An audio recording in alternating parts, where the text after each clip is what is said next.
इस तरीका का वाई ब्रांच अगर आप पीडीएफ चार्ट के जरिए बनाना चाहते हैं तो उसका भी हम कटबैक चार्ट अपने वेबसाइट पर देकर रखे हैं। देख सकते हैं यहाँ पर 48 इंच 50 इंच अलग अलग साइज में यहाँ पर दिया गया है।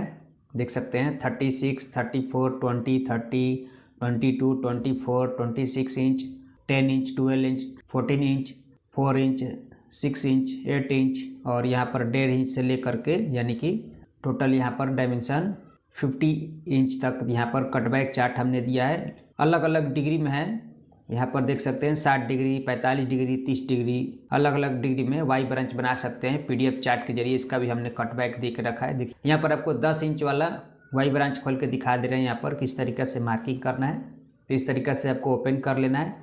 देखिए यहाँ पर ये ओपन हो गया 10 इंच 12 इंच और 14 इंच इसमें कटबैक दिया गया है। ये चार्ट में देख सकते हैं यहाँ पर ये चार्ट में यहाँ पर कटबैक दिया गया है 10 इंच बाई 10 इंच का वाई ब्रांच 12 इंच का 16 सेंटर लाइन में है। देखिए यहाँ से 1 से लेकर 16 तक यहाँ पर एल डायमेंशन दिया गया है और ये 12 इंच बाई 12 इंच यानी कि 1 से लेकर 8 तक यहाँ पर है और 9 से लेकर के 16 तक इधर में कटबैक है। 2 पार्ट में यहाँ पर दिया गया है। देख सकते हैं आधा इधर है और आधा इधर है। 1 से लेकर 8 तक इधर है और 9 से लेकर 16 तक इधर है। 12 इंच बाई 12 इंच का और उसके बाद 14 इंच का। इस तरीके से आप यह चार्ट के जरिए भी वाई ब्रांच बना सकते हैं अलग अलग डिग्री में। देख सकते हैं 60 डिग्री 45 डिग्री 30 डिग्री 22.5 डिग्री का अगर आपको बनाना हो तो भी बना सकते हैं। तो हम एग्जांपल मान लीजिए आपको कि 10 इंच का आपको बनाना है 45 डिग्री का इस तरीका का वाई ब्रांच। तो ये हमें ये 45 डिग्री वाला लाइन सिर्फ यूज करना है। देख सकते हैं यहाँ पर लिखा गया ब्रांच पाइप मार्किंग और हेडर पाइप मार्किंग। इसमें 45 डिग्री वाला हम ये लेंगे। यहाँ पर देखिए C1 C2 C3 लिखा गया है। कटबैक डायमेंशन 1 से लेकर 16 तक है ये और इसमें L1 L2 L3 लिखा गया है ब्रांच पाइप का। तो यहाँ पर आपको 45 वाला दोनों ले लेना है अगर आपको 45 में बनाना है। अगर आपको 60 डिग्री में बनाना है तो ये 60 डिग्री वाला लाइन दोनों यूज करेंगे। अगर आपको 30 डिग्री में बनाना है तो ये 30 डिग्री वाला दोनों लाइन यूज करेंगे। डायमेंशन देख लेना है और उसके बाद आपको डिग्री देख लेना है कितने डिग्री का बनाना है। तो इस तरीके से देखिए यहाँ पर 10 इंच का एक मार्किंग करके यहाँ पर दिखाया गया है कि कैसे आपको मार्किंग करना है। तो पाइप का CF को क्या करना है कि 16 से डिवाइड कर देना है। अगर 16 सेंटर लाइन में कटबैक है तो अलग अलग डायमेंशन में अलग अलग सेंटर लाइन में दिया गया है। किसी में 24 सेंटर लाइन होगा, किसी में 32 सेंटर लाइन होगा और किसी में जो स्मॉल बोर है वो 8 सेंटर लाइन में ही होगा। ये जो 10 इंच का है वाई ब्रांच इसीलिए इसमें 16 सेंटर लाइन में दिया गया है। तो CF को 16 से डिवाइड करेंगे और देखेंगे कितना दूरी पर ये सब डायमेंशन आ रहा है सेंटर लाइन का। उतना दूरी पर हम 16 सेंटर लाइन मार्किंग कर देंगे। और इस तरीक़े से पहले हम ब्रांच पाइप अगर आप मार्किंग कर रहे हैं तो आपको ऊपर में L लिखना है। इस तरीक़े से L1 L2 L3 टॉप से हम लिखते हुए आएंगे और उधर बैक साइड में जब हम जा रहे हैं तो 10 11 12 13 14 15 16 तक यहाँ पे जाके ख़त्म हो रहा है। तो देखना इसमें कि सबसे लॉन्ग डायमेंशन इसमें कितना डायमेंशन दिया गया है। तो सबसे लॉन्ग डायमेंशन है देखिए L5 में 500 डायमेंशन दिया गया है। देख सकते हैं पूरा यहाँ कॉर्नर तक जा करके मिल रहा है। जैसे मान लीजिए यहाँ पर आप देख सकते हैं 10 इंच का हमें बनाना है 45 डिग्री का। तो इसमें सबसे लॉन्ग डायमेंशन जो है यहाँ पर देखिए यहाँ पर L5 में 500 लिखा गया है। इससे लॉन्ग तो कोई है नहीं, सबसे लॉन्ग 500 डायमेंशन है। तो आपको क्या करना है यहाँ से एंड से यहाँ पर 500 पर एक राउंड मार्किंग कर लेना है। यहाँ पर क्या करना है एक राउंड मार्किंग कर देना है ऐसे और वहीं से बाकी सेंटर लाइन पर सभी कटबैक हम डायमेंशन मार्किंग करते जाएंगे। L5 जहाँ पर आएगा वहाँ पर 500 आ जाएगा और जहाँ पर L1 है देखिए यहाँ पर यहाँ से और यहाँ तक ये 367 में मार्किंग होगा। फिर L2 का यहाँ पर राउंड डायमेंशन से यहाँ तक मार्किंग होगा 377। फिर L3 यहाँ पर डायमेंशन होगा मार्किंग यहाँ से राउंड डायमेंशन से 406 यहाँ तक डायमेंशन मार्किंग होगा। उसके बाद 449 फिर यहाँ पर मार्किंग होगा। फिर यहाँ पर 500 यहाँ तक आ जाएगा। तो ये 500 जो है दोनों साइड रहेगा, उस तरफ भी रहेगा इस तरफ भी रहेगा। जितना डायमेंशन इधर है उतना ही डायमेंशन से ये इसमें भी ये 16 सेंटर लाइन जो मार्किंग कर रहे हैं उस तरफ उसमें भी सेम यही डायमेंशन आएगा। देखिए चार्ट में उसी तरीक़े से दिया गया है। देख सकते हैं 2 बार इसमें 500 आएगा। देखिए यहाँ पर भी है और एक यहाँ पर भी है। जितना ये सब डायमेंशन सेम वही डायमेंशन इधर भी है।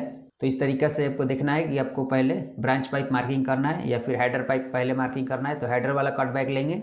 अगर ब्रांच पाइप वाला आप मार्किंग करते हैं तो ब्रांच पाइप वाला लेंगे। तो ये जो है पहले यहाँ पर ब्रांच पाइप का मार्किंग करके दिखाया गया है। तो आपको इस तरीके से मार्किंग कर लेना है। इसका फ्लैट व्यू भी दिखाया गया है किस तरीके से मार्किंग किया गया है। देखिए टोटल सेंटर लाइन में आपको यहाँ पर दिख जाएगा किस तरीके से ये मार्किंग किया गया है। देख सकते हैं यहाँ पर इस तरीके से आपको जो है 16 सेंटर लाइन मार्किंग करना है। और L1 L2 L3 देख सकते हैं जो डायमेंशन है यहाँ पर एक राउंड मार्किंग किया गया है। देख सकते हैं जो सबसे लॉन्ग डायमेंशन है यहाँ पर ये 500 है, तो 500 पर ये क्या राउंड मार्किंग हो गया और यहीं से सभी डायमेंशन को मार्किंग कर देना है और इस तरीक़ा से ये कटिंग होगा जैसे यहाँ पर ये डिज़ाइन दिखाया गया है, देख सकते हैं। इसी तरीक़ा से आपको मार्किंग करना है। ये फ्लैट व्यू है, इसी पाइप को बनाने की टोटल सेंटर लाइन हमें दिखाई दे, इसीलिए यहाँ पर ये टोटल कटबैक का यहाँ पर दिखा दिया गया है कि ऐसे मार्किंग करना है आपको। उसके बाद हम हेडर पाइप का इस तरीक़ा से मार्किंग करेंगे। देखिए जो वहाँ पर C1 C2 डायमेंशन दिया गया है, तो इसी तरीक़ा से हम 16 सेंटर लाइन मार्किंग कर लेंगे। इसमें आपको क्या करना है कि जो C1 जो डायमेंशन है, फर्स्ट डायमेंशन सेंटर से शुरुआत करना है। देख सकते हैं टॉप में जाकर के C13 ख़त्म होगा और बॉटम में C5 रहेगा और सेंटर में C1 रहेगा। तो C1 C2 C3 ऐसे डाउन की तरफ नीचे की तरफ जाएंगे, फिर ऐसे घूम के जा रहा है। देख सकते हैं ये सब number C6 C7 C8 C9 जाकर ऊपर में 12 हुआ, उसके बाद टॉप में C13 हो गया। तो जहाँ पर जितना डायमेंशन है उतना मार्किंग होगा। इसमें भी देखेंगे कि सबसे लॉन्ग डायमेंशन कितना है, तो 500 है, तो यहाँ से हम क्या करेंगे 500 पर एक राउंड मार्किंग कर लेंगे और वहीं से सभी डायमेंशन को हम मार्किंग करते जाएंगे। तो यहाँ पर फर्स्ट डायमेंशन है यहाँ पर 445, यहाँ पर मार्किंग होगा। उसके बाद 449, उसके बाद यहाँ से राउंड वाले मार्किंग से 461 यहाँ पर मार्किंग होगा। उसके बाद फिर C2 पर मार्किंग होगा 479, उसके बाद C1 पर ये मार्किंग होगा 500, देख सकते हैं। तो इसी तरीक़ा से मार्किंग करना है। जैसे यहाँ पर ये देखिए C1 में ये सब डायमेंशन दिया गया है, देख सकते हैं। C1 में फर्स्ट डायमेंशन 500 दिया गया है, फिर उसके बाद 749 461 449 इसी तरीके से सभी डायमेंशन ले करके और जैसे इसमें दिखाया गया है व्यू ऐसे ही आपको मार्किंग करना है। तो इसमें क्या होगा टॉप का भी यहाँ पर जितना डायमेंशन है उतना ही आएगा, बॉटम में भी उतना ही डायमेंशन, दोनों टॉप में और बॉटम में दोनों सेम डायमेंशन आएगा ये हेडर वाले में। और ब्रांच वाले में क्या होगा यहाँ पर देखिए जो टॉप में है वो थोड़ा सा ज़्यादा यहाँ पर डायमेंशन कट जाएगा और बॉटम में थोड़ा सा कम रहेगा। इस तरीके से देख सकते हैं यहाँ का डायमेंशन के हिसाब से ये अलग अलग डायमेंशन है टॉप में और बॉटम में, तो इसके हिसाब से यहाँ पर अलग डिग्री रहेगा और ऊपर में जाकर के अलग डिग्री बन रहा है। तो इस तरीके से आपको मार्किंग करना है और मार्किंग करने के बाद हम ये जो हेडर पाइप है ये एक रहेगा और ब्रांच पाइप जो रहेगा वो 2 आपको मार्किंग करना होगा। और मार्किंग करने के बाद इस तरीक़ा से एक हेडर पाइप में 2 ब्रांच पाइप ला करके मिला देंगे, तो इस तरीक़ा का हेडर पाइप रेडी हो जाएगा। तो ये जो PDF चार्ट है हमारे वेबसाइट से बिल्कुल आप फ्री डाउनलोड कर सकते हैं। देख सकते हैं यहाँ पर डाउनलोडिंग का लिंक है, यहाँ से आप डाउनलोड कर सकते हैं। अलग अलग साइज में और अलग अलग डिग्री में आप बना सकते हैं। बिल्कुल आसान तरीका है चार्ट के जरिए। अगर आपको फार्मूला चाहिए तो हमने फार्मूला भी बता दिया है। तो फ्रेंड ये वीडियो कैसा लगा हमें कमेंट करके जरूर बताइएगा और इस वीडियो को लाइक करिए, हमारे चैनल को सब्सक्राइब करिए ताकि आगे आने वाला वीडियो आपको इस तरीके का मिलता रहे।